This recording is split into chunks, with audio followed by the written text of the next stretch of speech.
what's up mga kamoto blackjack. Ngayon may sira yung ignition key natin. Ayaw umandar yung click natin na 125. Ayan, pinipilit ko talaga yun na i-open natin yung click 125. Ayan, pinipilit ko talaga mga kamoto blackjack. Ayaw talaga umandar. Ayaw talaga mag-on ng ignition key natin. Ayan, ilang beses ko na yun na asosyan. Ngayon try natin lagyan ng lubricant yung susian ng mga kamoto blackjack. Sprayan lang natin yan ng lubricant.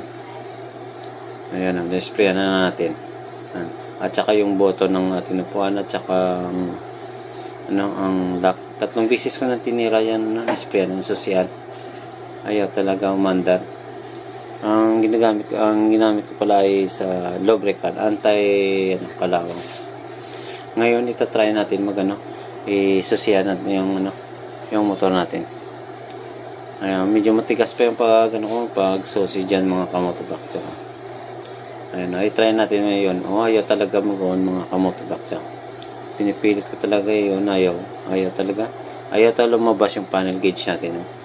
Ngayon siguro mga kamoto blackjack, isa na lang natin. Tatanggalin natin yung headlight natin, yung clearings.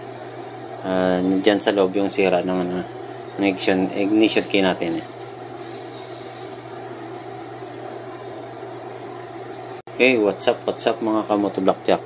Ngayon tatanggalin na natin yung headlight. Yung buo ng headlight natin sa click 125. Nandiyan na sa loob yung yung ignition key. Mahirap kung hindi natin tatanggalin yung clearings. Ayan sa loob yung yung ignition key natin. Kung hindi natin mabaklas yun yung clearings, mahirap na tatanggalin yan. Ayan, babaklasin na lang natin dyan mga kamoto black. Hey, what's up mga kamoto black. Natanggal ko na yung pala yung clearings. Ito pala yung yung ignition key natin. Ito, yan. Ito, set kayo kung bumili kayo sa sa Honda. Set yan bumili mga kamoto black. Tsaka itong sakit pa sa ilalim mo. Yan, sakit sa ilalim. Tatanggalin lang natin yan. Tapos lagyan ng lubricant. Ayan. Ito ang ating ignition key.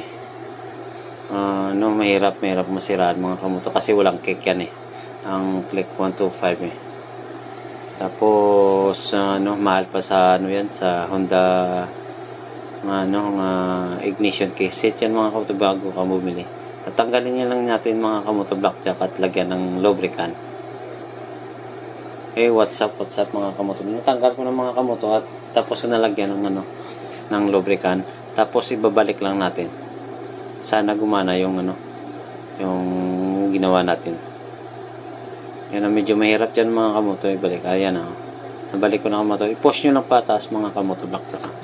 Ngayon i-switch na lang natin kung gagana yung ayan yun, gumana pala mga kamoto. Yun ang problema pala. Siguro may kalawang doon.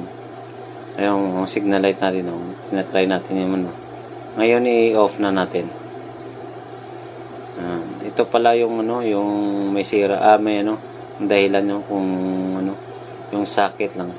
Kaya tinanggal ko at binalik at lagyan ng lubricant. Yun, gumana yung mga kamoto blackjack. Yun.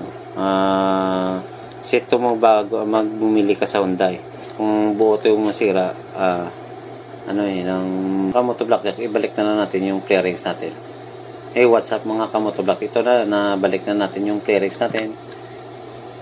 Ayan, itatry na natin ulit mga kamoto yung i-switch yun natin yung click natin 125. Medyo matigas pero ayan umandar ng mga kamoto blackjack yung ating